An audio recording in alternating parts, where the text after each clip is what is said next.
जय जय श्री सीताराम, जय बागेश्वर धाम सरकार। प्यारे भक्तों, आप सभी को मेरा सादर नमस्कार। प्रिय भक्तों, इस वीडियो में हम सभी प्रभु श्री हनुमान जी महाराज के एक ऐसे सिद्ध व चमत्कारिक मंत्र के बारे में जानेंगे जिस महामंत्र का जप करके व सच्चे मन से 108 बार या 51 बार सुनकर सभी भक्त अपनी बड़ी से बड़ी इच्छा व मनोकामना पूरी करवा सकते हैं। साथ ही जीवन की बड़ी से बड़ी परेशानी व संकटों से मुक्ति पा सकते हैं। प्रिय भक्तों, यदि आप अपने जीवन में बहुत ज्यादा दुखी व निराश परेशान रहते हैं, विभिन्न प्रकार की परेशानियों का सामना करना पड़ता है और आपकी कोई भी इच्छा व मनोकामना पूरी नहीं हो पा रही है, तो घबराइए मत। अभी सुने फिर देखें चमत्कार, जीवन में सुखी ही सुख होगा। प्रभु श्री हनुमान जी महाराज की कृपा से आपके जीवन में चमत्कार होगा। कुछ ही समय में आपकी बड़ी से बड़ी इच्छा व मनोकामना पूरी हो जाएगी। आपको जब भी समय मिले प्रभु श्री हनुमान जी महाराज पर पूरा भरोसा करके सच्चे मन से इस महामंत्र का या किसी भी एक मंत्र का नित्य जप करें या सच्चे मन से सुने। कुछ ही समय में आपको प्रभाव दिखने लगेगा। प्यारे भक्तों, आइए बिना देर किए प्रभु श्री हनुमान जी महाराज का यह सिद्ध व चमत्कारी मंत्र सुने। इससे पहले आप सभी भक्तों से निवेदन है कि इस महामंत्र को पूरा सुनने का प्रयास करें और कमेंट में जय श्री राम, जय बालाजी महाराज लिखकर अपनी हाजिरी जरूर लगा दे। प्यारे भक्तों, अपने सनातन धर्म से संबंधित वीडियो पाने के लिए चैनल को सब्सक्राइब करके कमेंट में अपनी हाजिरी जरूर लगा दीजिएगा। मंत्र है ओम श्री वज्रदेहाय राम भक्ताय वायुपुत्राय नमोस्तुते। ओम श्री वज्रदेहाय राम भक्ताय वायुपुत्राय नमोस्तुते। ओम श्री वज्रदेहाय राम भक्ताय वायुपुत्राय नमोस्तुते। ओम श्री वज्रदेहाय राम भक्ताय वायुपुत्राय नमोस्तुते। ओम श्री वज्रदेहाय राम भक्ताय वायुपुत्राय नमोस्तुते। ओम श्री वज्रदेहाय राम भक्ताय वायुपुत्राय नमोस्तुते। ओम श्री वज्रदेहाय राम भक्ताय वायुपुत्राय नमोस्तुते। ओम श्री वज्रदेहाय राम भक्ताय वायुपुत्राय नमोस्तुते। ओम श्री वज्रदेहाय राम भक्ताय वायुपुत्राय नमोस्तुते। ओम श्री वज्रदेहाय राम भक्ताय वायुपुत्राय नमोस्तुते। ओम श्री वज्रदेहाय राम भक्ताय वायुपुत्राय नमोस्तुते। ओम श्री वज्रदेहाय राम भक्ताय वायुपुत्राय नमोस्तुते। ओम श्री वज्रदेहाय राम भक्ताय वायुपुत्राय नमोस्तुते। ओम श्री वज्रदेहाय राम भक्ताय वायुपुत्राय नमोस्तुते। ओम श्री वज्रदेहाय राम भक्ताय वायुपुत्राय नमोस्तुते। ओम श्री वज्रदेहाय राम भक्ताय वायुपुत्राय नमोस्तुते। ओम श्री वज्रदेहाय राम भक्ताय वायुपुत्राय नमोस्तुते। ओम श्री वज्रदेहाय राम भक्ताय वायुपुत्राय नमोस्तुते। ओम श्री वज्रदेहाय राम भक्ताय वायुपुत्राय नमोस्तुते। ओम श्री वज्रदेहाय राम भक्ताय वायुपुत्राय नमोस्तुते। ओम श्री वज्रदेहाय राम भक्ताय वायुपुत्राय नमोस्तुते। ओम श्री वज्रदेहाय राम भक्ताय वायुपुत्राय नमोस्तुते। ओम श्री वज्रदेहाय राम भक्ताय वायुपुत्राय नमोस्तुते। ओम श्री वज्रदेहाय राम भक्ताय वायुपुत्राय नमोस्तुते। ओम श्री वज्रदेहाय राम भक्ताय वायुपुत्राय नमोस्तुते। ॐ श्री वज्रदेहाय राम भक्ताय वायुपुत्राय नमोस्तुते। ॐ श्री वज्रदेहाय राम भक्ताय वायुपुत्राय नमोस्तुते। ॐ श्री वज्रदेहाय राम भक्ताय वायुपुत्राय नमोस्तुते। ॐ श्री वज्रदेहाय राम भक्ताय वायुपुत्राय नमोस्तुते। ॐ श्री वज्रदेहाय राम भक्ताय वायुपुत्राय नमोस्तुते। ॐ श्री वज्रदेहाय राम भक्ताय वायुपुत्राय नमोस्तुते। ॐ श्री वज्रदेहाय राम भक्ताय वायुपुत्राय नमोस्तुते। ॐ श्री वज्रदेहाय राम भक्ताय वायुपुत्राय नमोस्तुते। ॐ श्री वज्रदेहाय राम भक्ताय वायुपुत्राय नमोस्तुते। ॐ श्री वज्रदेहाय राम भक्ताय वायुपुत्राय नमोस्तुते। ॐ श्री वज्रदेहाय राम भक्ताय वायुपुत्राय नमोस्तुते। ॐ श्री वज्रदेहाय राम भक्ताय वायुपुत्राय नमोस्तुते। ॐ श्री वज्रदेहाय राम भक्ताय वायुपुत्राय नमोस्तुते। ॐ श्री वज्रदेहाय राम भक्ताय वायुपुत्राय नमोस्तुते। ॐ श्री वज्रदेहाय राम भक्ताय वायुपुत्राय नमोस्तुते। ॐ श्री वज्रदेहाय राम भक्ताय वायुपुत्राय नमोस्तुते। ॐ श्री वज्रदेहाय राम भक्ताय वायुपुत्राय नमोस्तुते। ॐ श्री वज्रदेहाय राम भक्ताय वायुपुत्राय नमोस्तुते। ॐ श्री वज्रदेहाय राम भक्ताय वायुपुत्राय नमोस्तुते। ॐ श्री वज्रदेहाय राम भक्ताय वायुपुत्राय नमोस्तुते। ॐ श्री वज्रदेहाय राम भक्ताय वायुपुत्राय नमोस्तुते। ॐ श्री वज्रदेहाय राम भक्ताय वायुपुत्राय नमोस्तुते। ॐ श्री वज्रदेहाय राम भक्ताय वायुपुत्राय नमोस्तुते। ॐ श्री वज्रदेहाय राम भक्ताय वायुपुत्राय नमोस्तुते। ॐ श्री वज्रदेहाय राम भक्ताय वायुपुत्राय नमोस्तुते। ॐ श्री वज्रदेहाय राम भक्ताय वायुपुत्राय नमोस्तुते। ॐ श्री वज्रदेहाय राम भक्ताय वायुपुत्राय नमोस्तुते। ॐ श्री वज्रदेहाय राम भक्ताय वायुपुत्राय नमोस्तुते। ॐ श्री वज्रदेहाय राम भक्ताय वायुपुत्राय नमोस्तुते। ॐ श्री वज्रदेहाय राम भक्ताय वायुपुत्राय नमोस्तुते। ॐ श्री वज्रदेहाय राम भक्ताय वायुपुत्राय नमोस्तुते। ॐ श्री वज्रदेहाय राम भक्ताय वायुपुत्राय नमोस्तुते। ॐ श्री वज्रदेहाय राम भक्ताय वायुपुत्राय नमोस्तुते। ॐ श्री वज्रदेहाय राम भक्ताय वायुपुत्राय नमोस्तुते। ॐ श्री वज्रदेहाय राम भक्ताय वायुपुत्राय नमोस्तुते। ॐ श्री वज्रदेहाय राम भक्ताय वायुपुत्राय नमोस्तुते। ॐ श्री वज्रदेहाय राम भक्ताय वायुपुत्राय नमोस्तुते। ॐ श्री वज्रदेहाय राम भक्ताय वायुपुत्राय नमोस्तुते। ॐ श्री वज्रदेहाय राम भक्ताय वायुपुत्राय नमोस्तुते। ॐ श्री वज्रदेहाय राम भक्ताय वायुपुत्राय नमोस्तुते। ॐ श्री वज्रदेहाय राम भक्ताय वायुपुत्राय नमोस्तुते।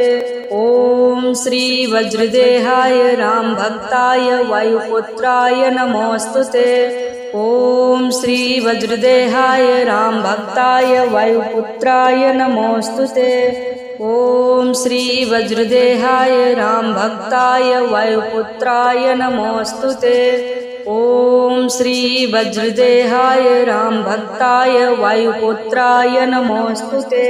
ॐ श्री वज्रदेहाय रामभक्ताय वायुपुत्राय नमोऽस्तुते। ॐ श्री वज्रदेहाय रामभक्ताय वायुपुत्राय नमोऽस्तुते। ॐ श्री वज्रदेहाय रामभक्ताय वायुपुत्राय नमोऽस्तुते।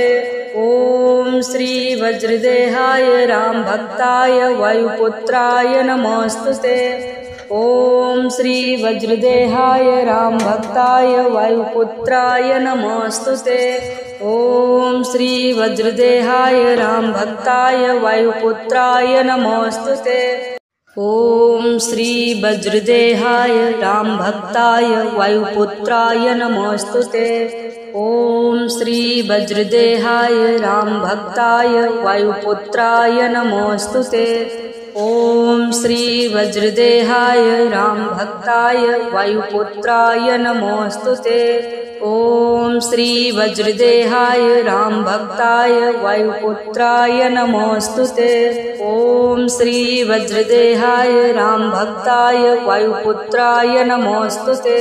ॐ श्री वज्रदेहाय रामभक्ताय वायुपुत्राय नमोऽस्तुते। ॐ श्री वज्रदेहाय रामभक्ताय वायुपुत्राय नमोऽस्तुते। ॐ श्री वज्रदेहाय रामभक्ताय वायुपुत्राय नमोऽस्तुते। ॐ श्री वज्रदेहाय रामभक्ताय वायुपुत्राय नमोऽस्तुते। ॐ श्री वज्रदेहाय रामभक्ताय वायुपुत्राय नमोऽस्तुते। ॐ श्री वज्रदेहाय रामभक्ताय वायुपुत्राय नमोऽस्तुते। ॐ श्री वज्रदेहाय रामभक्ताय वायुपुत्राय नमोऽस्तुते। ॐ श्री वज्रदेहाय रामभक्ताय वायुपुत्राय नमोऽस्तुते। ॐ श्री वज्रदेहाय रामभक्ताय वायुपुत्राय नमोऽस्तुते। ॐ श्री वज्रदेहाय रामभक्ताय वायुपुत्राय नमोऽस्तुते। ॐ श्री वज्रदेहाय रामभक्ताय वायुपुत्राय नमोऽस्तुते। ॐ श्री वज्रदेहाय रामभक्ताय वायुपुत्राय नमोऽस्तुते। ॐ श्री वज्रदेहाय रामभक्ताय वायुपुत्राय नमोऽस्तुते। ॐ श्री वज्रदेहाय रामभक्ताय वायुपुत्राय नमोऽस्तुते। ॐ श्री वज्रदेहाय रामभक्ताय वायुपुत्राय नमोऽस्तुते। ॐ श्री वज्रदेहाय रामभक्ताय वायुपुत्राय नमोऽस्तुते।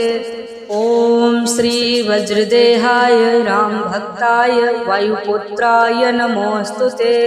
ॐ श्री वज्रदेहाय रामभक्ताय वायुपुत्राय नमोऽस्तुते।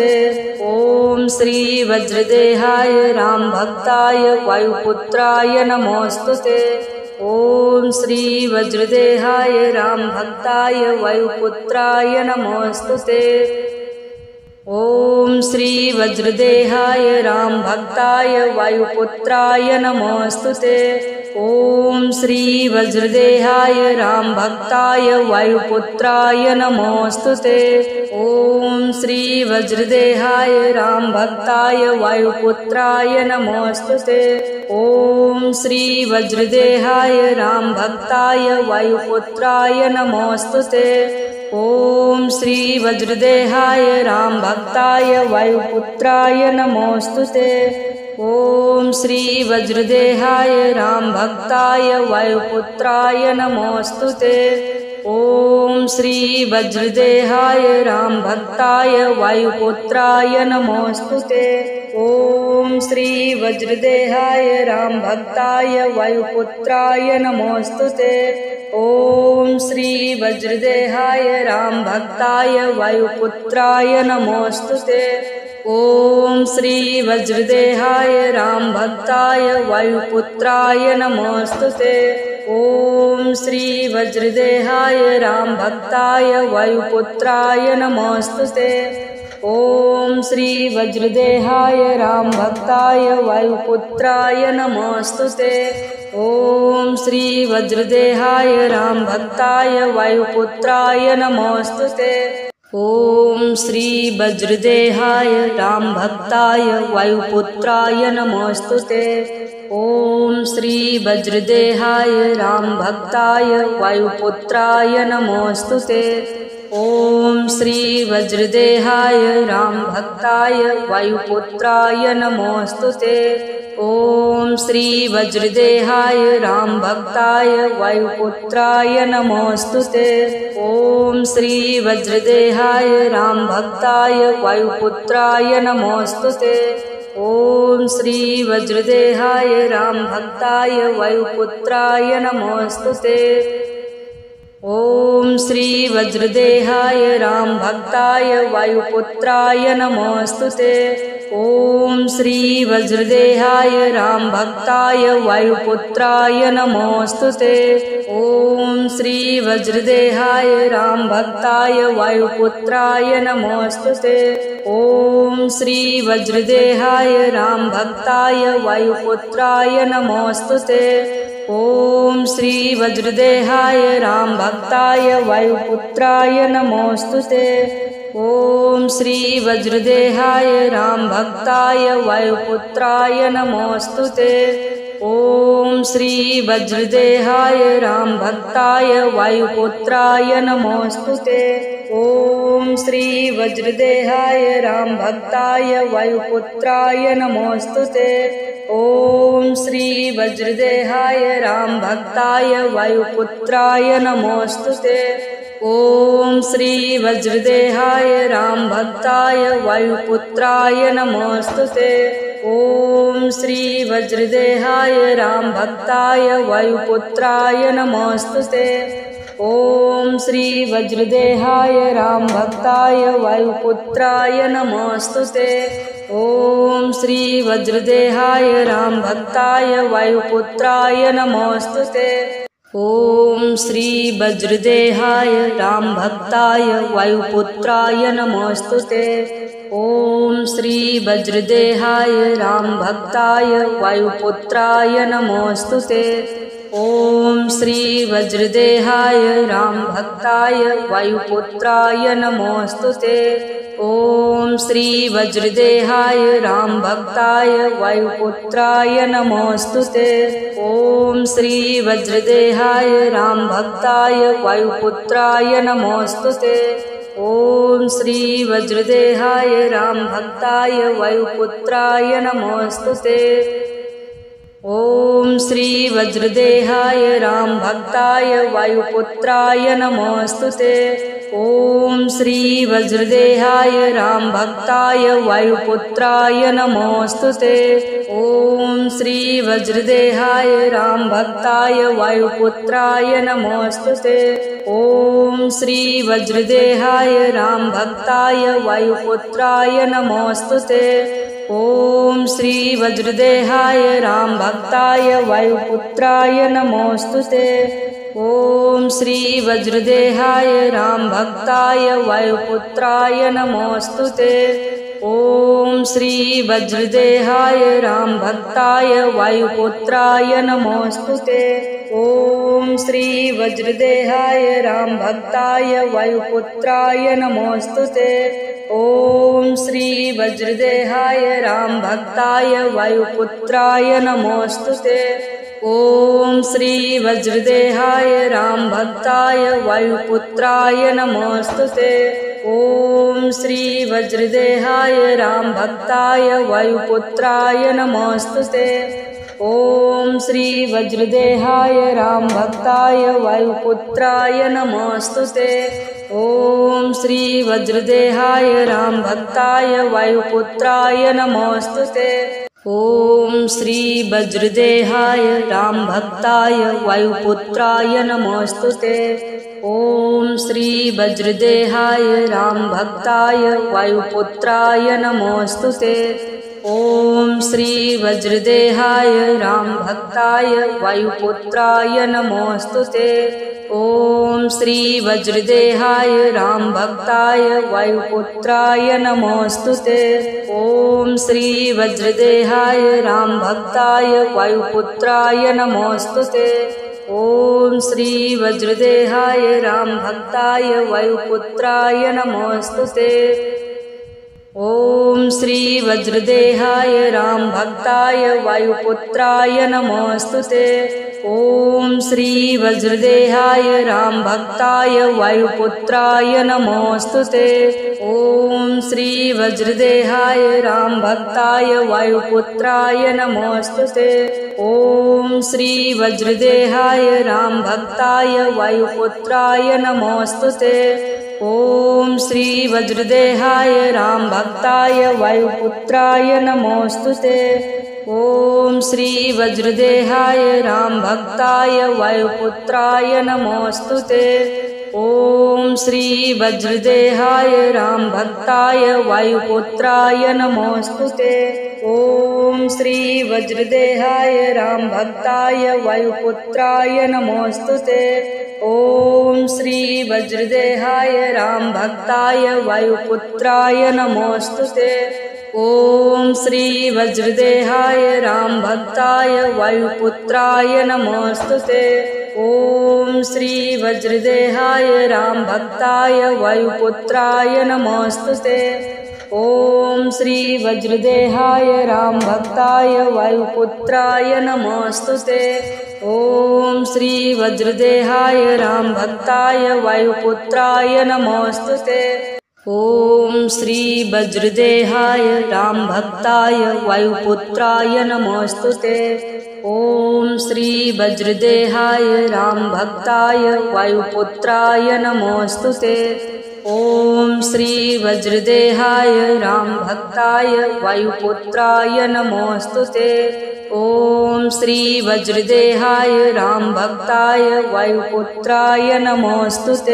ॐ श्री वज्रदेहाय रामभक्ताय वायुपुत्राय नमोऽस्तुते। ॐ श्री वज्रदेहाय रामभक्ताय वायुपुत्राय नमोऽस्तुते।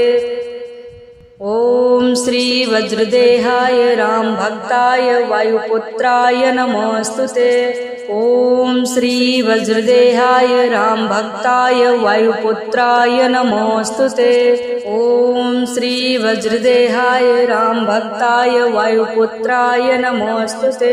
ॐ श्री वज्रदेहाय रामभक्ताय वायुपुत्राय नमोऽस्तुते। ॐ श्री वज्रदेहाय रामभक्ताय वायुपुत्राय नमोऽस्तुते। ॐ श्री वज्रदेहाय रामभक्ताय वायुपुत्राय नमोऽस्तुते। ॐ श्री वज्रदेहाय रामभक्ताय वायुपुत्राय नमोऽस्तुते। ॐ श्री वज्रदेहाय रामभक्ताय वायुपुत्राय नमोऽस्तुते। ॐ श्री वज्रदेहाय रामभक्ताय वायुपुत्राय नमोऽस्तुते। ॐ श्री वज्रदेहाय रामभक्ताय वायुपुत्राय नमोऽस्तुते। ॐ श्री वज्रदेहाय रामभक्ताय वायुपुत्राय नमोऽस्तुते। ॐ श्री वज्रदेहाय रामभक्ताय वायुपुत्राय नमोऽस्तुते। ॐ श्री वज्रदेहाय रामभक्ताय वायुपुत्राय नमोऽस्तुते। ॐ श्री वज्रदेहाय रामभक्ताय वायुपुत्राय नमोऽस्तुते। ॐ श्री वज्रदेहाय रामभक्ताय वायुपुत्राय नमोऽस्तुते। ॐ श्री वज्रदेहाय रामभक्ताय वायुपुत्राय नमोऽस्तुते। ॐ श्री वज्रदेहाय रामभक्ताय वायुपुत्राय नमोऽस्तुते। ॐ श्री वज्रदेहाय रामभक्ताय वायुपुत्राय नमोऽस्तुते। ॐ श्री वज्रदेहाय रामभक्ताय वायुपुत्राय नमोऽस्तुते। ॐ श्री वज्रदेहाय रामभक्ताय वायुपुत्राय नमोऽस्तुते। ॐ श्री वज्रदेहाय रामभक्ताय वायुपुत्राय नमोऽस्तुते। ॐ श्री वज्रदेहाय रामभक्ताय वायुपुत्राय नमोऽस्तुते। ॐ श्री वज्रदेहाय रामभक्ताय वायुपुत्राय नमोऽस्तुते।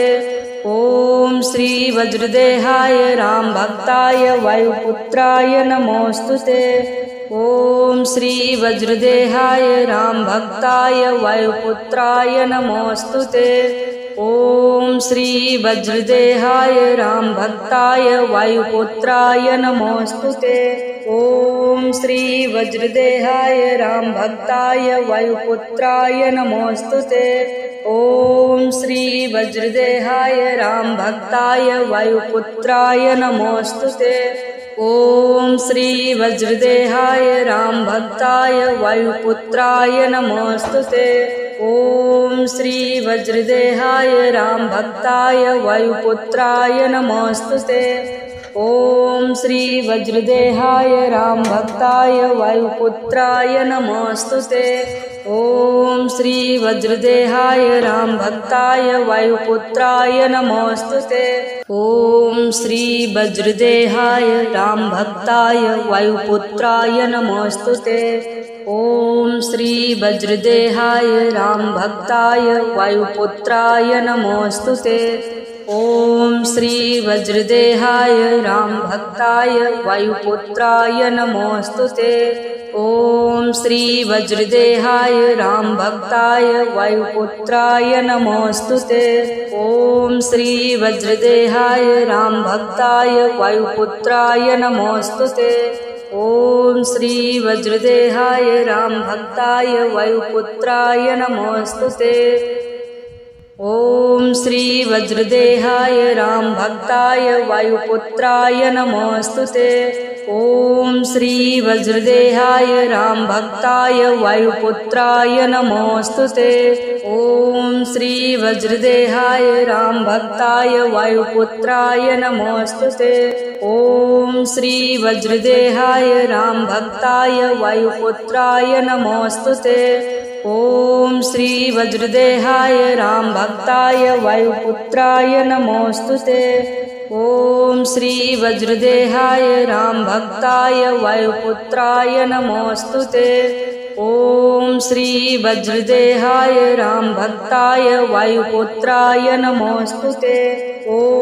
श्री वज्रदेहाय रामभक्ताय वायुपुत्राय नमोऽस्तुते। ॐ श्री वज्रदेहाय रामभक्ताय वायुपुत्राय नमोऽस्तुते। ॐ श्री वज्रदेहाय रामभक्ताय वायुपुत्राय नमोऽस्तुते। ॐ श्री वज्रदेहाय रामभक्ताय वायुपुत्राय नमोऽस्तुते। ॐ श्री वज्रदेहाय रामभक्ताय वायुपुत्राय नमोऽस्तुते। ॐ श्री वज्रदेहाय रामभक्ताय वायुपुत्राय नमोऽस्तुते। ॐ श्री वज्रदेहाय रामभक्ताय वायुपुत्राय नमोऽस्तुते। ॐ श्री वज्रदेहाय रामभक्ताय वायुपुत्राय नमोऽस्तुते। ॐ श्री वज्रदेहाय रामभक्ताय वायुपुत्राय नमोऽस्तुते। ॐ श्री वज्रदेहाय रामभक्ताय वायुपुत्राय नमोऽस्तुते। ॐ श्री वज्रदेहाय रामभक्ताय वायुपुत्राय नमोऽस्तुते। ॐ श्री वज्रदेहाय रामभक्ताय वायुपुत्राय नमोऽस्तुते। ॐ श्री वज्रदेहाय रामभक्ताय वायुपुत्राय नमोऽस्तुते। ॐ श्री वज्रदेहाय रामभक्ताय वायुपुत्राय नमोऽस्तुते। ॐ श्री वज्रदेहाय रामभक्ताय वायुपुत्राय नमोऽस्तुते। ॐ श्री वज्रदेहाय रामभक्ताय वायुपुत्राय नमोऽस्तुते। ॐ श्री वज्रदेहाय राम भक्ताय वायुपुत्राय नमोस्तुते। ॐ श्री वज्रदेहाय राम भक्ताय वायुपुत्राय नमोस्तुते।